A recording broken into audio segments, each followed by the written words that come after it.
Snail and the Whale.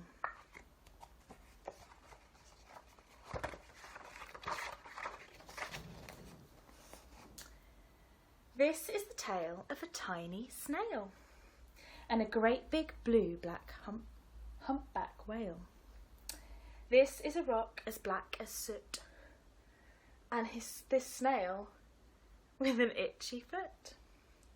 The snail slithered all over the rock and gazed at the sea and the ships and the dock. And as she gazed, she sniffed and sighed. The sea is deep and the world is wide. How I long to sail, said the tiny snail.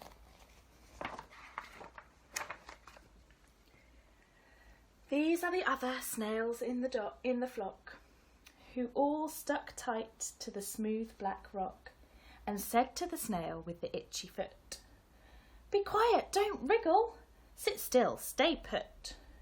But the tiny sea snail sighed and sniffed, then cried, "I've got it, I'll hitch a lift." This is the trail of the tiny snail, a silvery trail that looped and curled and said, "Lift wanted around the world."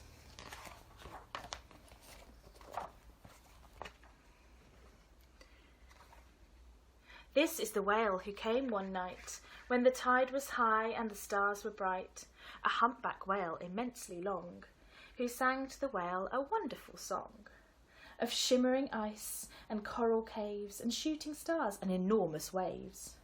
And this is the tale of the humpback whale who held it out of the starlit sea and said to the snail, "Come sail with me."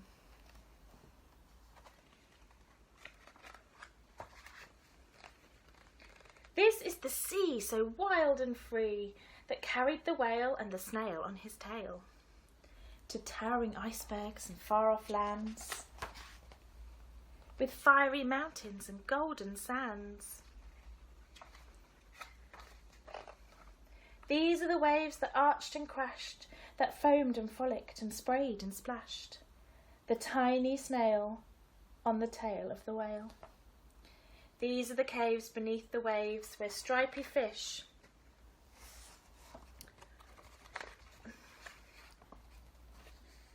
with feathery fins and sharks with hideous toothy grins swam around the whale and the snail on his tail.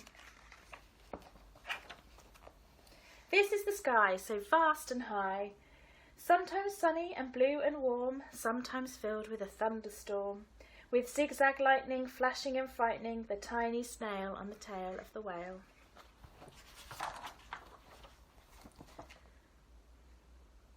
And she gazed in the sky, at the sky, the sea and the land, the waves and the caves and the golden sand. She gazed and gazed, amazed by it all, and she said to the whale, "I feel so small." But then came the day the whale lost his way.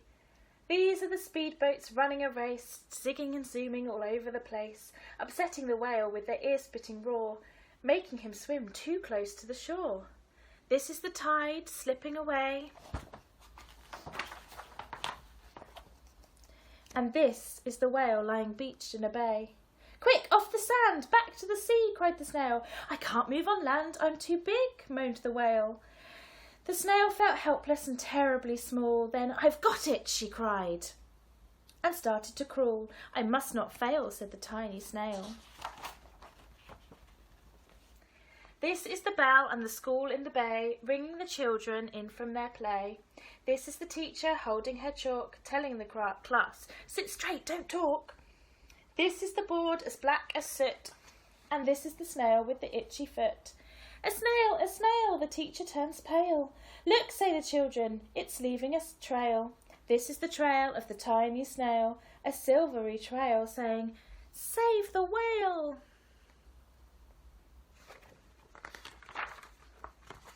Then these are the children running from school, fetching the fireman, digging a pool, squirting and spraying to keep the whale cool.